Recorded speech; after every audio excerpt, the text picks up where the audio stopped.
دعائیں کروائی نہیں جاتی، دعائیں لی جاتی ہیں۔ جتنی جلدی انسان اس حقیقت کو سمجھ لے اتنی جلدی ہی اس کی دنیا اور آخرت سنورنے لگتی ہے۔ ہدایت انہیں دی جاتی ہے جو ہدایت چاہتے ہیں۔ اس غریبی سے پناہ مانگو جو مایوس کر دیتی ہے، اور اس مال سے پناہ مانگو جو مغرور کر دیتا ہے۔ عاجزی خستہ حالی اور پوسیدہ لباسی کا نام نہیں، یہ وہ صفت ہے جو شاہوں سے اکڑ اور نخوت نکال کر فقیروں کا رویہ عطا کرتی ہے۔ عزت جب عزتوں کے مالک نے دی ہو تو کسی کے برا چاہنے سے کیا فرق پڑتا ہے؟ آپ حسین ترین، امیر ترین، ذہین ترین اور زندگی میں ہر حوالے سے بہترین ہو کر بھی بالآخر مر جائیں گے۔ اس لیے موت کو، قبر کو اور برزخ کو ہمیشہ یاد رکھیں۔ راستہ ایک ہی تھا، حضرت موسیٰ علیہ السلام گزر گئے اور فرعون ڈوب گیا۔ بھروسہ راستے پر نہیں، اللہ پر کرو۔ آپ نماز اور قرآن کے ذکر کی طرف خود نہیں جاتے، آپ کو چن لیا جاتا ہے۔ اس نے کن کہا اور سب کچھ ہو گیا، وہ کن کہے گا اور کچھ نہیں رہے گا۔ وہ ہمیشہ سے تھا، ہمیشہ سے ہے اور ہمیشہ رہے گا۔ ہم کچھ نہیں تھے، کچھ نہیں ہے اور کچھ نہیں رہیں گے۔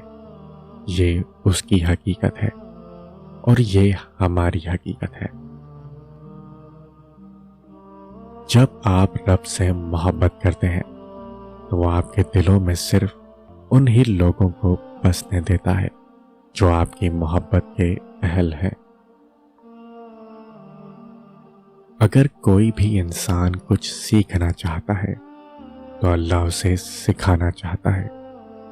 علم غافلوں پر مہربان نہیں ہوتا، نکموں اور سست کو پسند نہیں کرتا، اس لیے سستی اور غفلت سے بچیں اور علم سیکھنے کے لیے ہمیشہ مشتاق رہے۔ کوئی شخص روزی اپنی لیاقت اور طاقت سے نہیں حاصل کرتا، اللہ سب کا رازق ہے۔ زندگی کی ساری بلندیاں رب کے آگے جھکنے سے ملتی ہیں۔ جو ٹوٹے ہوئے کو سمیٹ لے، جو یہ دیکھ کر بھی بیزار نہ ہو، وہی رب ہے۔ احساس جرم توبہ کی پہلی سیڑھی ہے۔ یوں تو وہ دلوں کا حال جانتا ہے، مگر وہ چاہتا ہے کہ اس سے مانگا جائے۔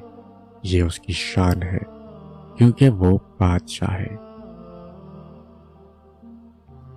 اور مشکل وقت میں رو رو کر دعا کیا کرو، کیونکہ جہاں انسان کا حوصلہ ختم ہوتا ہے وہاں سے رب کی رحمت شروع ہوتی ہے۔ پیارے آقا صلی اللہ علیہ وسلم کی سنتیں: لوگوں سے ملتے وقت مسکرانا، اندھے کو راستہ دکھانا، راستے سے پتھر ہٹانا، جب مریض کی عیادت کو جانا تو اسے اپنے لیے دعا کرنے کو کہنا، کیونکہ مریض کی دعا فرشتوں کی دعا کی طرح ہوتی ہے۔